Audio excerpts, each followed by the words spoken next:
በኦሮሚያ ብሔራዊ ክልላዊ መንግስት ውስጥ ወደሚገኙትና ምድራዊ ገነት በመባል ወደሚታወቁት ወንጪ ደንዲ የተፈጥሮ ሐይቆች እንኳን በደህና መጡ። እነዚህ ድንቅ የተፈጥሮ ሀብቶች በእሳተ ገሞራ ቅሪት ላይ ተንጣለው በዙሪያቸው ላለው መልክዓ ምድር አስደናቂ ውበትን ያላብሳሉ። 10 ኪሎ ሜትር ካሬ ቦታ ላይ ተንሰራፍቶ የሚገኘው የደንዲ የተፈጥሮ ሐይቅ በጠቅላይ ሚኒስትር አብይ አህመድ አነሳሽነት በተጀመረው የገበታ ለሀገር ፕሮጀክት አማካኝነት ከወንጪ ጋር የሚያገናኘው መንገድ እስኪገነባ ድረስ ተደራሽ ያልነበረና ተደብቆ የኖረ ስፍራ ነበር። በሌላ በኩል የወንጪ የተፈጥሮ ሐይቅ በእሳተ ገሞራ ፍንዳታ የተፈጠረ ጥርት ያለ ንጹህ ሐይቅ ሲሆን በጉም በተሸፈኑ ጥቁር አረንጓዴና ወጣ ገባ ኮረብታዎች የተከበበ ነው። በዙሪያው ያሉት ኮረብታዎች ያላቸው ደማቅ አረንጓዴ ቀለም በውሃ አካል ላይ የሚፈጥሩት ነጸብራቅ ሐይቁን አረንጓዴ ገጽታን ላብሰውታል። የጠቅላይ ሚኒስትር አብይ አህመድ የገበታ ለሀገር ውጥን የቱሪዝም መዳረሻዎችን የማልማት ሥራ ኦሮሚያን ጨምሮ በ3 ክልሎች ተስፋፍቷል።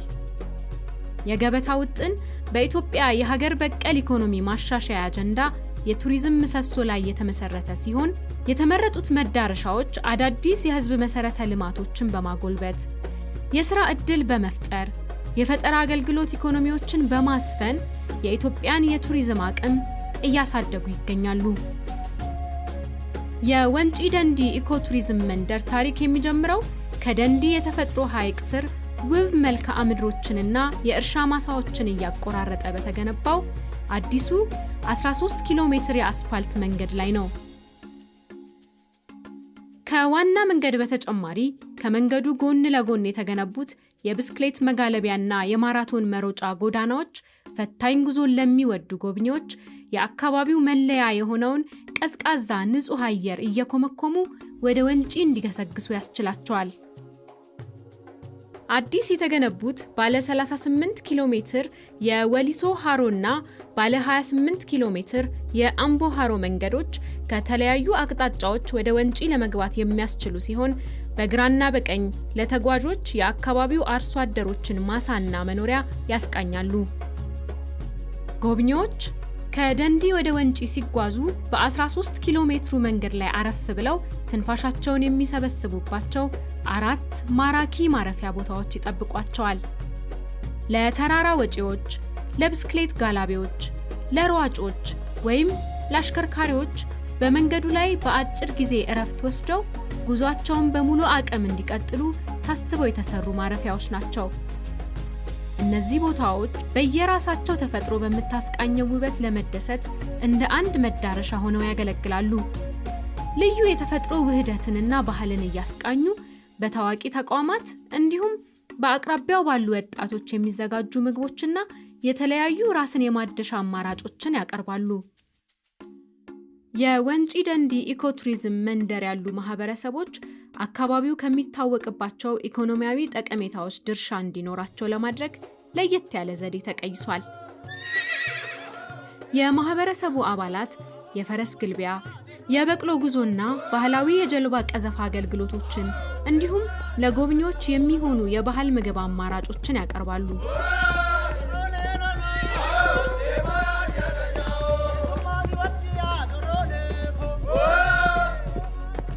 ወንጪ ከመዲናችን አዲስ አበባ ለሚነሱ ለውሎ ገብ ጉብኝት ተስማሚ ቢሆንም ጊዜያቸውን ወስደው ለመዝናናት ተፈጥሮን፣ ባህሉንና ማህበረሰቡን በጥልቀት ለመቃኘት ለሚፈልጉ ጎብኚዎች የቱሪዝም መንደሩ የአጭርና ረጅም ጊዜ ቆይታዎችን አመቻችቷል።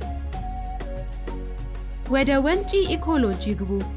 በወንጪ ደንዲ ኢኮቱሪዝም መንደር እምብርት ላይ የወንጪን ሐይቅ አሻግሮ የሚያመላክተውና በ12 ሄክታር ስፋት ላይ የተንሰራፋው የኢኮሎጅ ማረፊያ 200 መኪናዎችን ያለ ስጋት ማቆም የሚያስችል የተንጣለለ መኪና ማቆሚያ፣ የትኬት ቢሮ፣ የባንክ አገልግሎት መስጫ፣ የስጦታ መሸጫ ሱቆችና የቡና መጠጫ ስፍራዎችን እንዲሁም የቱሪዝም ቢሮን አካቶ ይዟል።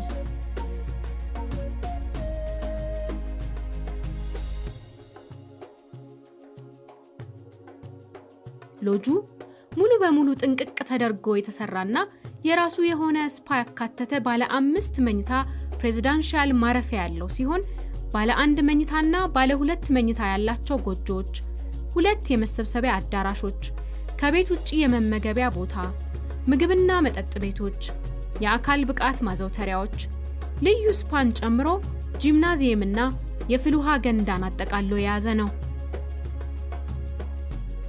ከእነዚህ በተጨማሪም ሎጁ እጅግ ዘመናዊ የሆነና ልዩ ኪነ ውበት የፈሰሰበት የስብሰባ አዳራሽ፣ የተለያየ መጠን ያላቸው ውጤታማ ስብሰባዎችን ለማከናወን የሚያስችሉ የኮንፈረንስ ክፍሎችን ይዞ በሚያስፈልጉት ቁሳቁሶች ሁሉ ተሟልቶ ይጠብቆታል።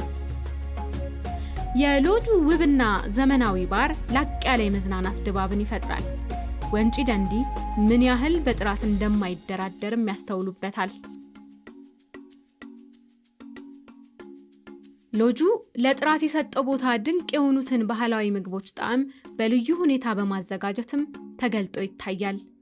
ምግቦቹን ከአካባቢው ባህል ጋር ተዋህደው በተለየ ሁኔታ ያጣጥሟቸዋል።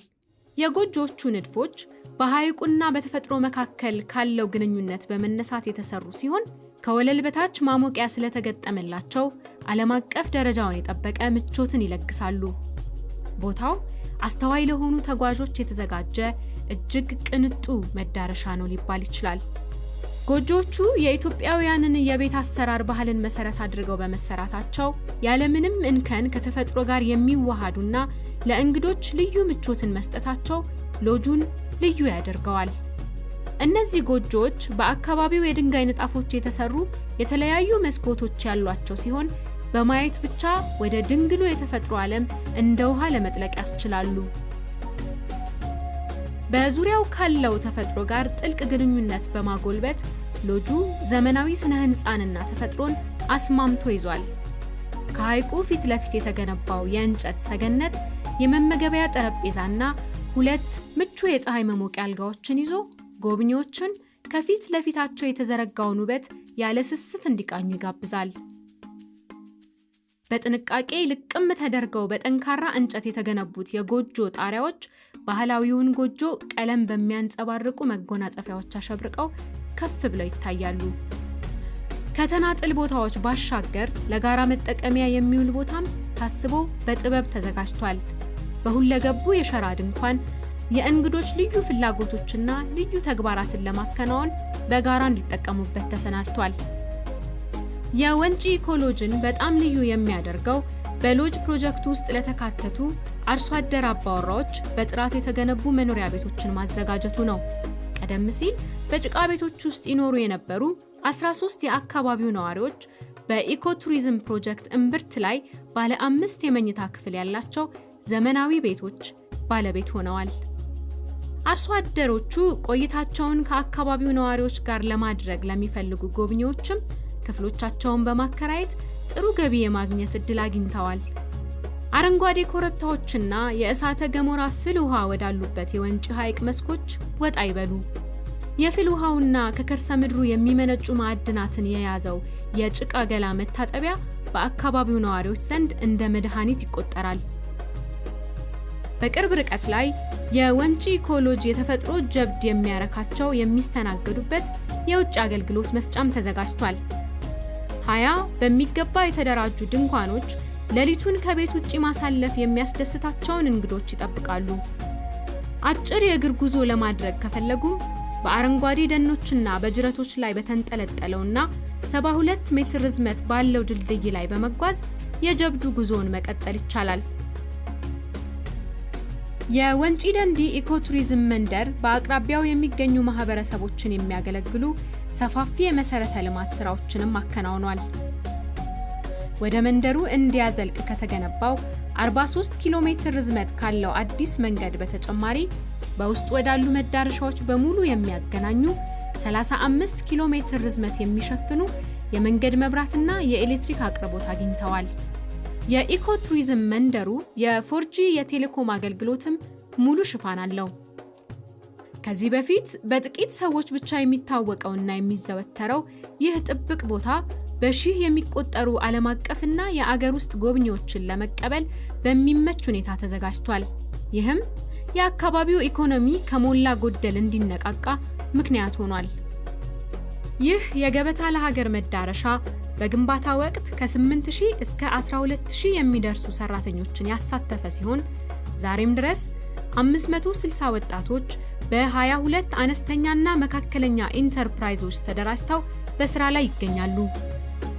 እስካሁን ድረስም ለ300 ሰራተኞች ቋሚ የሥራ ዕድል ሲፈጥር ሌሎች 300 የህብረተሰቡ አባላት ደግሞ በቀጥታም ሆነ በተዘዋዋሪ ትስስር ፈጥረው በስራው ይሳተፋሉ።